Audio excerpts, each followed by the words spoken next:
What's up, guys? It's the Honest Outlaw here, and today we're going to be doing another video on a pretty interesting rumor that's been going around.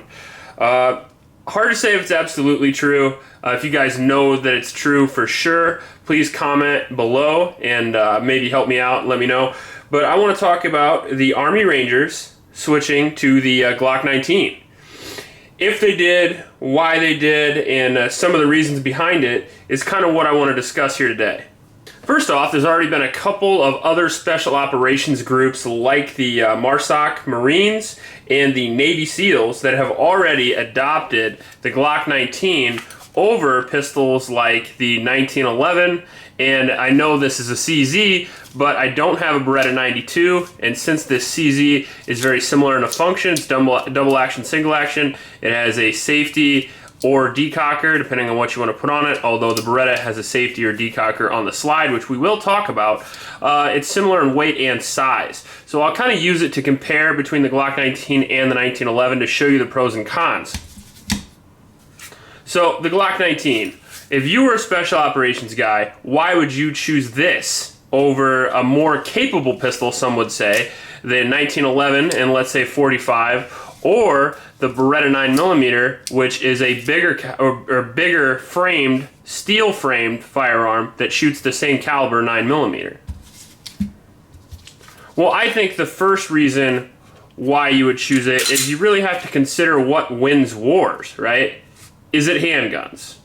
The answer is no. How often, if you're a soldier, are you going to be using a sidearm? Well, I would probably say either when you're undercover, if you're doing policing operations, if you're doing guard duty, something like that. But for the most part, you're going to want to reach for a rifle, a M16. How about a grenade launcher, or a rocket launcher, or a tank, or a helicopter, or a laser-guided bomb?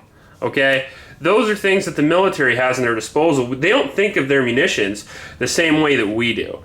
Now, this handgun might save my life because it might be the only gun I have on me. But if I have a platoon of people with light machine guns and tanks behind me, I don't concern myself so much with this. It's more of a secondary or a last-ditch measure. Basically, it's right in front of my knife in case I have a catastrophic malfunction, completely run out of ammunition. Then you go for this guy. But it's not ideal. I mean, basically, there are plenty of things that I would rather, if I were a soldier, I would rather have upgraded than my pistol. Now, if you could give me one of these two, or if I could choose better night vision, better flashbangs, better body armor, better camouflage, any of those things I would prefer to be upgraded over my pistol. So now that we got that out of the way, let's talk about why you would choose the Glock 19 over, let's say, the 1911 or my fake Beretta 92 here, which is what the Army traditionally uses. The MARSOC Marines were using the 1911. But they all get passed around here or there, and they all use them a little bit differently depending on what mission they're going for. But why is the Glock 19 better? First off, it's easier to learn, in my opinion. Now, that's my personal opinion. All this stuff is going to be my personal opinion, guys. I think the Glock 19 is easier to use. It was even mentioned in some statements from the military. Basically, this thing has no safety. It is a striker-fired pistol, okay? And what that means is that when you pull the trigger, you're going to get a consistent trigger pull every single time, as opposed to a double single-action gun like the CZ or the Beretta, where this is single action. You get that nice crisp single action. The slide pops back, more single action, but you can start in double action. Plus, you can either have a safety, like this pistol has, or you can have a decocker, where if you want to, you can switch that decocker, and it'll drop that hammer and put the pistol back into double action. Now, that's a lot to remember, especially for people who are maybe, a lot of people in the military, especially starting off, have a lot of other things to worry about. You gotta know how to operate AKs, AR-15s, light machine guns, all that other stuff we talked about before. So making something a little bit simpler isn't such a bad idea. Also, you have the issue of if you absolutely needed it in that last ditch, scenario that we talked about, you might actually pull your pistol out with the safety still on and it will not work. Especially in the 1911's case, where the 1911 will only fire on single action, as opposed to the other two pistols where this will fire on double action, and the striker fired will fire as long as there's one in the chamber. Another reason to switch from the 1911 to the Glock 19 is that the Glock 19 is a 9mm just like the Beretta, and Special Operations is now able to use hollow point ammunition, which makes the 9mm almost as capable, or as capable as some would say, to the 1911 platform. Now if you're shooting just hardball ammunition, and the difference between those is you can see this is a full metal jacket regular hardball round here. It doesn't have a hollow point, so basically it goes in and it goes out and it creates the same diameter hole as the bullet, because pistols don't really create temporal cavities, they're not going fast enough. But a hollow point, basically what it does, it hits and it expands or tears apart or tumbles depending on what hollow point you're going to be using, and it causes a bigger wound cavity than you otherwise would have. So now that they're able to use those in 9mm, it kind of closes that gap on the 45, and it allows you to have some of the advantages of a pistol like this compared to a pistol like this. I personally think the biggest advantage, this is for me now, for the Glock 19 over a 1911 variant or even an M9, is going to be less maintenance. Now Glocks, to me, they're just cheaply made, but they're looser tolerances. They're kind of the AK-47 compared to the 1911's M16. The M16 is more accurate, but the AK-47 doesn't jam as much. It doesn't have its problems with particulates and dirt and debris and things like that. The looser tolerance creates spaces so it can run a little bit more reliably. And in my opinion, the Glock is more reliable than the 1911. As far as the M9 goes, I have owned one in the past. I never had any issues with it. It doesn't really have a good or bad track record as far as I'm concerned. People say good and bad things about it, but I would say the Glock is on par with the M9 for reliability. Also, another positive thing about the Glock 19 is that you really don't, I mean, honestly, you should oil it and lube it and things like that and clean it, but you really don't have to. I mean, as much ammunition as they're going to be expending, you could shoot 1,000 rounds through this Glock without lubing it, and it's going to run just fine. You could probably do the same with the M9, but you are not going to be able to pull that off with the 1911.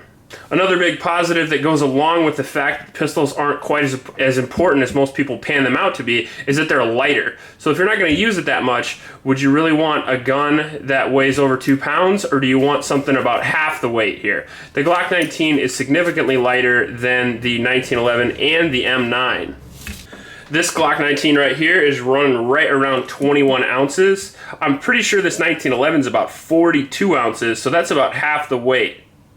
Now, I think the Beretta 92 is running right around 30 ounces as well. Or, sorry, right around 30 ounces, which is about at least 10 ounces still heavier than the Glock. So like I said, if you're not going to use that much, I'd prefer a lighter package. And along with that lighter package, you also get more magazine capacity traditionally than you would with your 1911. Now, the Beretta also matches that. They have about the same magazine capacity. However, again, the Glock 19 is much smaller and it is a lot lighter. So you get basically the same magazine capacity for a much smaller size. And while we're on that size, a little bit smaller size gives you a big advantage as well. As I've said in the past, I think the Glock 19 is probably the best size of pistol for an all-around handgun. It's big enough to fight with and small enough to conceal, as James Yeager would say. But in reality, there's been statements coming out from the Special Forces community that have talked about how nice it's going to be to have a pistol that you can use in uniformed combat or undercover. So like if you're a Delta guy or a Navy SEAL guy and you're going undercover to do a bunch of crazy shit, you'll still have your pistol. It'll be easily to conceal. Even if you're not a big guy, you can still conceal this without people seeing that you're armed. Another big positive is since the Army Rangers are the last to adopt it out of the 3 bigger Special Forces branches, the Green Berets and the Navy SEALs, they'll have some parts compatibility and magazine compatibility as well. Especially the Navy SEALs, things like Delta and the Army Rangers work closely together on a lot of operations. So if they need to repair their pistols or if they need to throw a magazine or two to another, they'll have that ability. The last thing I want to talk about is probably the biggest reason why old Uncle Sam switched to the Glock 19 for the Army Rangers, and that's probably going to be price. Honestly, I know that police departments sometimes even get Glocks for free, but for the most part, they run around $200 to $300 per model.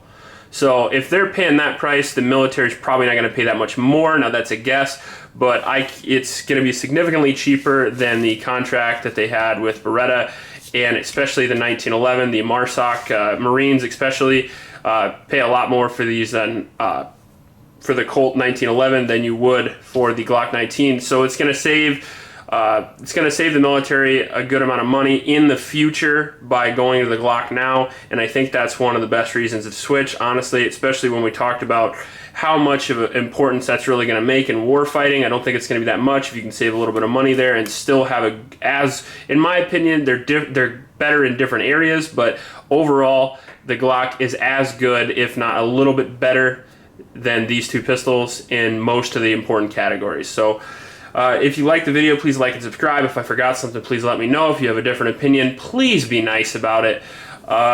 Please help out your local homeless shelters, and remember to recycle. Check you later.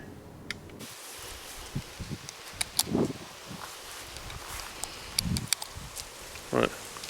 Just shoot some filler. Is that up my dick? No! It was of you loading. What? It was you loading, you dumbass.